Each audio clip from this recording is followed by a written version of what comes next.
खतूत के पैराए में नए आदमी से गुफ्तगू करना, नए लिखने वाले की मुश्किलात को अपने तौर पर समझकर उनके हल की कोशिश करना, उसको इस मामले में मुशावरत देना, इस पैटर्न की और इस उसलूब की जो रिवायत है वो मगरिब की दुनिया में भी रही है और हमारे यहाँ भी उसके असरात आए हैं। मगरिब की दुनिया में रिल्के की किताब को इसकी मिसाल के तौर पर देखा जा सकता है, जो शायर के नाम खतूत हैं।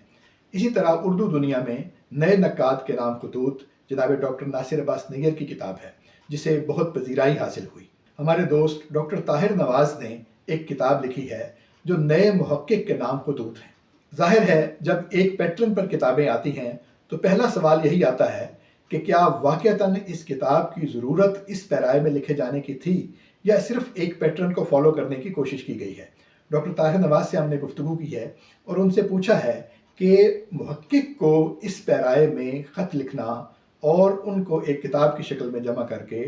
बुनियादी तौर पर उसूल तहकीक पर बात करना, ये किस हद तक मौजू और किस हद तक कारआमद हो सकता है। वीडियो की तरफ जाते हैं, लेकिन उससे पहले अगर आप चाहें कि शौक़ का ये सिलसिला ताल्लुक़ में बदल जाए तो चैनल सब्सक्राइब कर लीजिए।